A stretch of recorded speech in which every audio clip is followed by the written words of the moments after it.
Huge thanks to Audible for sponsoring today's video. Check out Sunrise on the Reaping, the newest Hunger Games release out now. When was the first time I watched 500 Days of Summer? Probably when I was a teenager. Did I remember siding with the boy? Yes. Did I watch it again?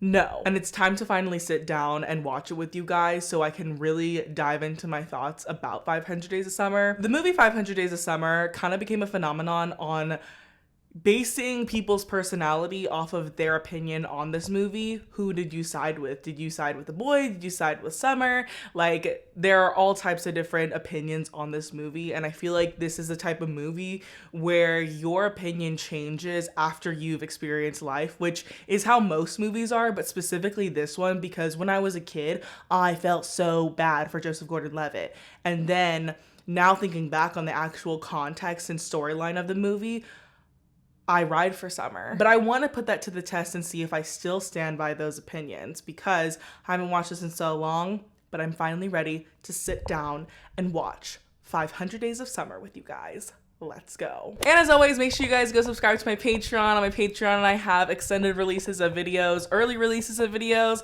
and sometimes I do exclusive live streams or videos only seen on my Patreon, as well as YouTube memberships. Anything that I post on Patreon will be available on YouTube memberships. I'm slowly rolling it out, so make sure you guys subscribe to my YouTube memberships to get more exclusive content from me. Author's note: the following is a work of fiction. Any resemblance to persons living or dead is purely coincidental. Especially you, Jenny Beckman. Bitch. If you have the opportunity to make a movie and incorporate stories from your own life and you don't add an author's note like that, what are you doing? It's the one time you can be petty, and no one chooses to do it enough. They are such a cute couple. Like, I'm so stupid. I'm like only looking at like the superficial thing. Like, I'm like, yeah, they would look really cute together. The boy, Tom Hansen of Margate, New Jersey. Tom, I forgot his name is Tom. I kept just calling him the boy. Stemmed from early exposure to sad British pop music and a total misreading of the movie, The Graduate.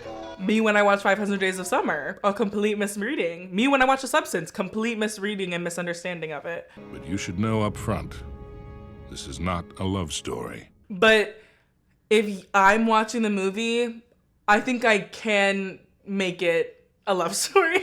I think it actually could be a love story if I'm the audience. This was such a simple time of film, and I wish someone could capture it again. And I know there's someone out there that can do it, but like 500 Days of Summer, Little Miss Sunshine, and Juno, it's like those encapsulate such a time for me that I don't know if we can ever get back, guys. I don't know. Like, I just want it back, because it's something about these mundane concepts drawn out to be so perspective changing really is something that I just need back. We know who else to call. Matthew Gray Gubler? Here. Icon. He did the right thing. Chloe Grace Moretz, like, Oh, is it? where did she go? I need her to come back, because last time I was happy she was in movies. Weight, average. Shoe size, slightly above average. Hey, that's my shoe size. Are you freaking kidding me? I'm having an allergic reaction. My tongue is really itchy, but I don't know what I ate that is giving me an allergic reaction. So, pause for that. Why is it pretty girls think they can treat people like crap and get away with it? Centuries of reinforcement. That's all you need to know about that character. That's all you need to know about him. I love the Smiths. I love the Smiths. Sorry? I said I love the Smiths. To die by your side, such a heavenly way to die. It's really hard to say that unironically now that you do like the Smiths music, because I do love the Smiths. But I just can't say it anymore, because you know what, I can. I love the Smiths. I love the Smiths. To die by, because if I say that, if I were to bump into someone and say that to them, they would probably be like, stop talking to me. But if a boy does like the Smiths, watch out. Watch the F out. It could be detrimental to you and your livelihood. I studied to be an architect, actually. What happened there? Didn't work out. You any good?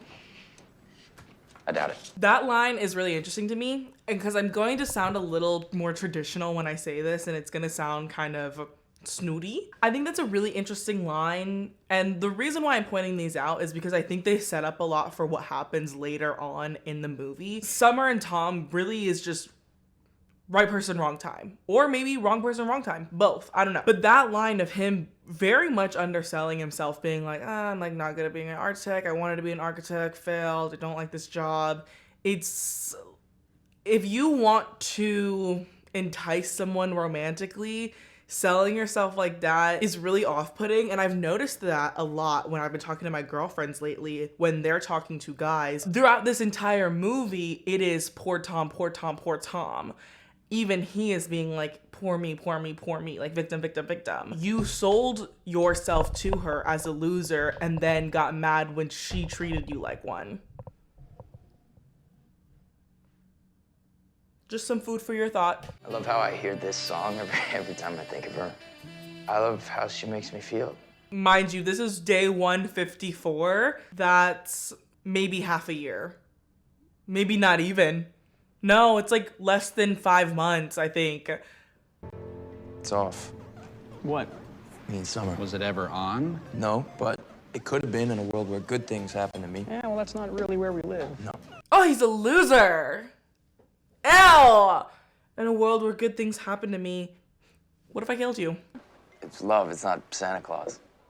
Well, what does that word even mean? I've been in relationships and I don't think I've ever seen it. Well, maybe that's And most marriages end in divorce these days. Okay, wait. Okay, maybe the summer haters got something, because I do hate it when someone's like, you don't believe in love, right? It's like, yeah, because I'm like, I don't know, because I'm a wonderful person to be around. And I love a lot of people. That's such a small-minded way to look at things, because it's like, so you're saying you don't believe in love in any aspect, because it wasn't just falling in love with a partner. It wasn't about falling in love in a relationship. She just was like, you don't believe in love, right? And she was only applying love in a romantic setting. It's like, you don't love anything else?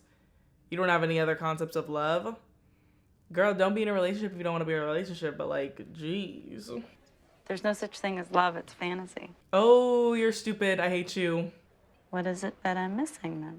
The feeling of joy and freedom. Never tell a guy that is obviously interested in you that you don't believe in love, because they might make it their life mission to be like, well, you can fall in love with me. I think you're interesting and I'd like for us to be friends. Is that all right? It's like, if you just want to be friends, stop looking at me like you love me. Like, to a certain extent, I can't blame Joseph Gordon-Levitt. Like, I can't blame Tom too much because she's making like I love you eyes at him.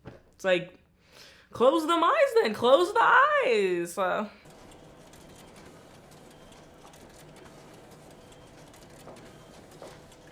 that was fun the other night. Oh, she's a freak.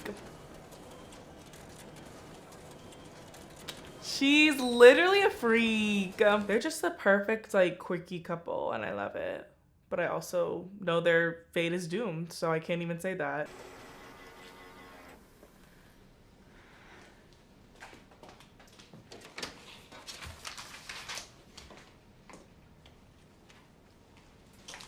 In ways I love her, and in ways I kind of hate her. Because why would you do that? Why would you do that? I'm not really looking for anything serious. Is that okay? Yeah. Oh, Tom. Because some people kind of freak out when they hear that. No, not me. You sure? Yeah, like, casual. Take it slow. Okay, so this is where everything goes wrong, right? This is the pinnacle line of the movie where she says, I'm not looking for anything serious. He agrees, and it sends chaos because he starts having expectations of her that she thinks that she is not responsible to do, or she's not required to do, because she already stated that she wanted things to be casual, but she starts enacting these behaviors that are more serious, right? And so that's where you get into this whole big issue of the movie. But I find myself questioning casual natures within relationships, because I understand it to a degree, but at a certain point, what genuinely, what are you doing? At a certain point of time, genuinely, what are you doing? But this is supposed to be the catalyst for the entire movie, right? This is supposed to be like the pinpoint part where if he just said how he truly felt right then and there, he would not have been in that position later on. And what he tries to do is convince her that she wants something serious, and she in turn behaves in certain ways that would low-key lead someone on. Because even though you tell someone that it's casual, in my opinion, that doesn't mean that you can just do whatever the hell you want and someone has to be okay with it because you told them that it was casual. There has to be some sort of boundaries for both people in that type of setup, in my opinion, in my humble opinion. Like, in the IKEA store, playing faux house in the fucking IKEA store, holding hands, making out in the beds. I don't want anything serious. Then why the fuck are we in IKEA? You literally don't go to IKEA with anyone unless you're serious with them, in my opinion. In my opinion. Which is why she's in my bed right now. But that's casual. That's what casual people do. Keeping it casually naked.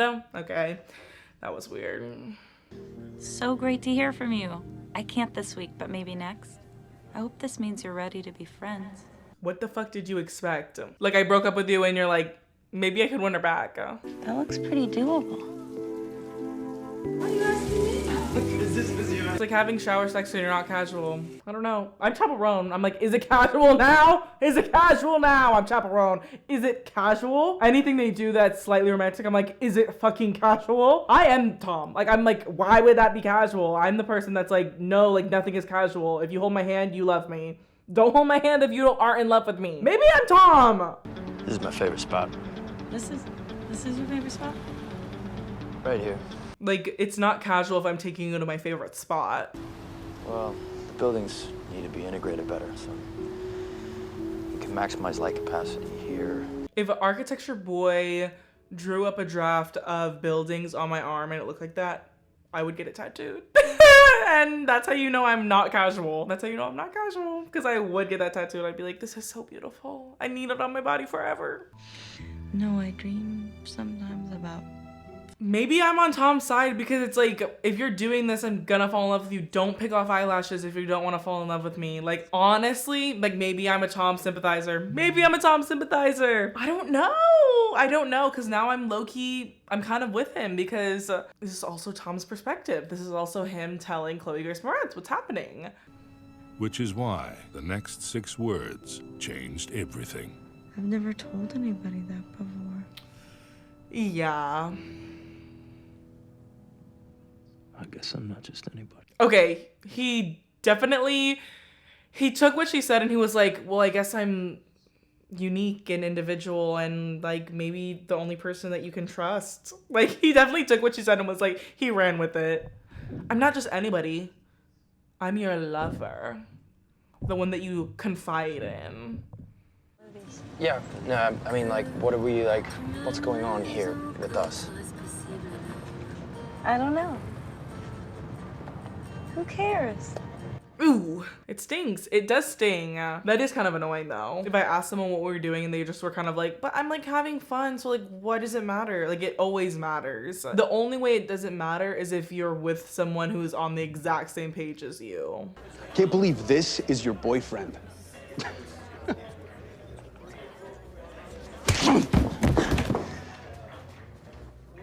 What are you doing? Everything, I love that. You were so completely uncool in there. Wait, are you mad at me? I just got my ass kicked for you. Oh, really? Was that for me? Was that for my benefit? Yes, it was. Okay, well, next time, don't, because I don't need your help. I think they're both being a little bit stupid about it, in my opinion. I think that, honestly, if it was to that extent, I probably wouldn't care if, like, my BF did, like, say something or, like, punch them, because it's like, okay, like, you're doing too much. Like, you're kind of harassing us at this point. Like, get the fuck away. But I also understand why she's upset, because it's like, why bring more drama to the situation when it was already, like, dramatic enough? But then her being this mad about it is like, you know, okay, like, you know, the guy was really annoying. I might have done something as well. But then him saying, like, I did that for you, also not. No. I didn't ask you to do anything. So you can't say you did it for me because I did not ask you to do anything. So I think they're both kind of really annoying. Final verdict. I like you, Tom. I just don't want to release. Well, you're not the only one that gets a say in this. I do too. And I say we're a couple. God damn it. Both crazy. Both crazy. They have to be both crazy. They have to be both crazy. Because, okay, I can see both sides. Like, you're not treating him like a friend. That's plain and simple. Casual situationship, sure. There's some sort of romantic inkling. You're getting some sort of romantic benefit from that. Whether you see it being long-term or not, you're still benefiting from the romantic actions, holding hands, you know, being coupley. You're doing couple things. And for her to be like, we're not, like for her to just be like, well, I said we're friends and it's casual, so that means it is. It's like, but you have to act that way. And I do agree with him that there's two people involved in it. So it's not just up to one person. But I also think that him being like, I say we're a couple is not true as well, because she obviously doesn't want to be a couple.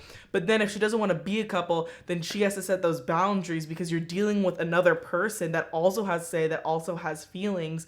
And what are their definitions of what it is to be a couple? You also have to take into consideration both sides. I see both sides, but I think they're both being equally annoying. He's always known from the start that he wasn't okay with being friends, and he still let her say that. He still agreed to it. But I also don't believe that just because he agreed to it, that means she gets to act and do whatever she wants and do any type of behavior that leads to a relationship, but have no consequences of someone else developing feelings. And I think his fault is that he did not develop feelings. He's had feelings since the beginning. He's wanted to be in a relationship since the beginning. And that's his fault for not speaking up and not telling her and not communicating with her. And it's her fault for also feeling like she has everything that she does happens in a vacuum. And because she said something at the beginning, that voids her of all consequences. Like, sorry. You need to know that you're not gonna wake up in the morning and feel differently. But that could happen regardless of if you have a label or not. I can't give you that. Nobody can. There is a happy medium that they are both unwilling to participate in. They can have casual exclusivity, but they are just so unwilling to do that. They do not have to say that they're gonna celebrate anniversaries and propose in 5 years, but they can have exclusivity to not cheating on each other. I don't know, but they don't want to do that because they're stupid. The ones that last in you. What happened? Why didn't they work out? What always happens? Life. She's right about that. So right. So true, Queen. Well, I don't want to bother you. No, yeah, let's get coffee. I have to. This is self-harm, Tom. This is self-harm. Being on a train together for a long period of time, going to a wedding of some sort, I don't know, or some sort of event for a coworker. It's going to end when you get back to your home. She don't want you. She said she does not want you. She said she does not want you, and you keep going back. It's pathetic. That one time. Every time. That one time. No, that one time especially, but every time. This is like the cautionary tale of backsliding of situationships. Don't backslide. Let someone show you who they are the first time. You get one chance to have contact with them, and then after that, you're done. He just keeps thinking he can change her. He keeps thinking that he can change her, and he can't. That this time, his expectations would align with reality. But it never does. Because you're waiting for her to morph into someone that she told you she would never be. She told you who she was the first time. And you keep thinking that will change. And it's not. Why make something disposable, like a building, when you can make something that lasts forever, like a greeting card? She does not like that. She doesn't like that you talk about yourself like that. She wants someone with confidence. She wants someone that's sure of themselves, because if you're sure of yourself, you can be sure of me.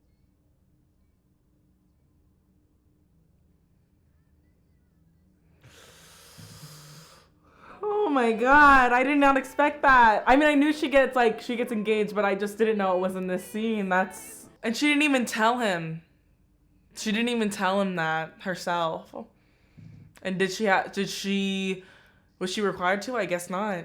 I guess not. Why would she? Just like rubbing it in their face. Just showing off that huge fucking rock. Love. Do you know? Do you? Anybody? Tom. If somebody gave me this card, Mr. Vance, I would eat it. All because a girl that told you that she did not want you got engaged. Ah, I'm dead. I'm dead. It's like, stop pining over someone that never wanted you in the first place. You won't have to convince someone to want you when you find the one. Liking someone is the easy part. It's everything else that's hard.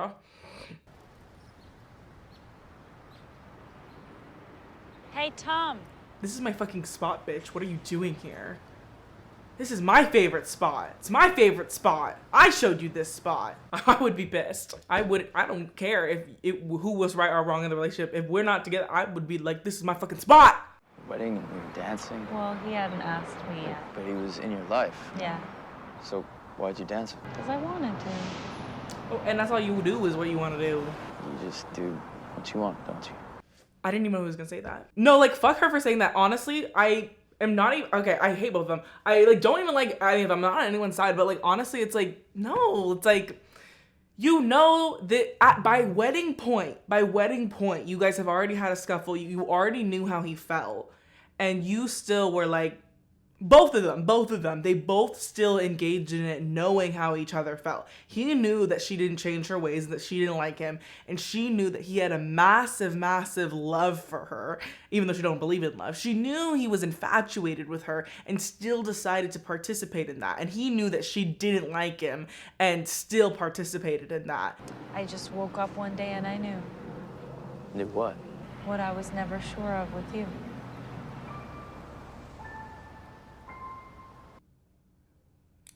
So fucking sad, no matter how true it is. It's like telling someone that, like, that breaks my heart. True love and all that childhood fairy tale. You were right. I should have listened to you.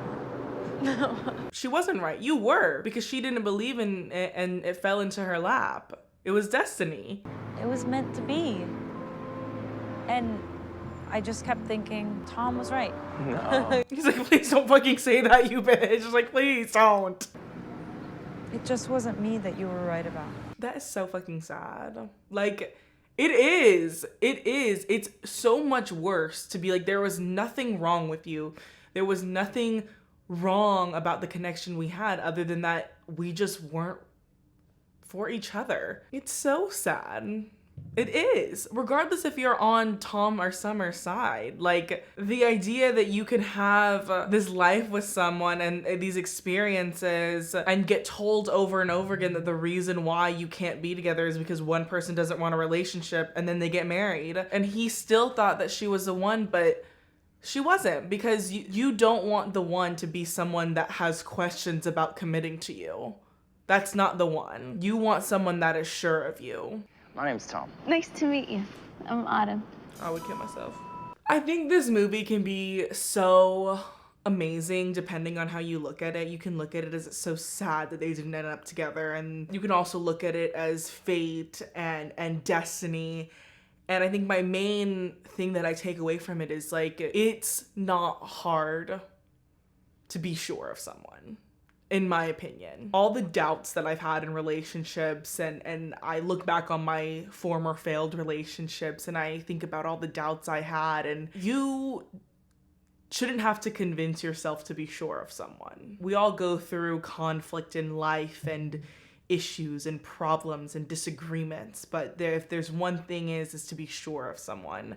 And I think that this movie really puts that on the front and center stage, is that no matter what, no matter if Tom and Summer got together, there would always be that initial start that she didn't want him. Even if they did rekindle, even if they did get back together, say that at the wedding they get back together, there's always going to be that part in their story where she liked everything about him other than the fact that she didn't want to commit to him. And that just means that they weren't for each other, because the right person, like she finds later on, like he finds later on, the right person that she meets later on, she didn't have to preface it with, I'm not a relationship person. And she didn't have to clarify that they were just friends, and she didn't have to run away from that. And they tried to make the pieces fit just because it was comfortable and because they were both gaining something.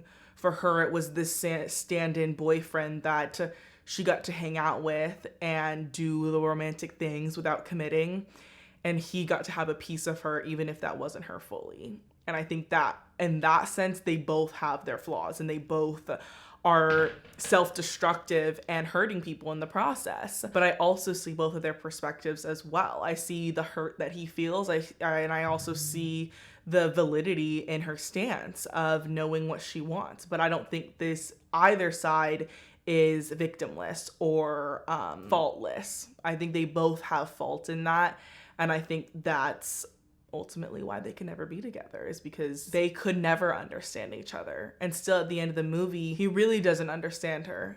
And I don't think she really understood him either, because if she did, she wouldn't have danced with him at the wedding, and she wouldn't have done whatever she wanted, because she's Summer and she does what she wants. Because those things don't happen in a vacuum, and those things affect people. And if she really knew how her relationship affected him, she wouldn't have done that. And the same way for him, if he really knew her, he would know that she meant what she said, and that wasn't going to change. And at the end of the day, they didn't really know each other, and they didn't love each other. But please let me know your thoughts, because there's so many ways to interpret this movie. I know there's a lot of Summer haters. I know there's a lot of Tom haters. I would love to hear all the haters. Just don't hate me. Make sure there's no Trin haters in the comments, guys, please. But I would love to know your perspective, because I think depending on the relationships that you've had and the experiences you've had and the age that you are and the relationships that you're currently in and what you've witnessed, your perspective can completely change, and you can really sympathize with either or be a third party and not sympathize. You know, it can be subject to change depending on who you are, what age, and what experiences you had, as all movies are. But I like how much variety you can have from an audience, like with a movie like 500 Days of Summer. So please leave all your comments, leave paragraphs, leave multiple comments, leave spans of comments. I would love to know your thoughts on everything. I love reading them. I read them all. And make sure you guys give this video a thumbs up if you liked it, and comment down below if you're a Summer or a Tom, or if you're neither. I would love to know all of your guys' thoughts. Subscribe so you can see more videos from me, and let me know any other movies you guys want me to watch. I will see you guys in my next video. Bye.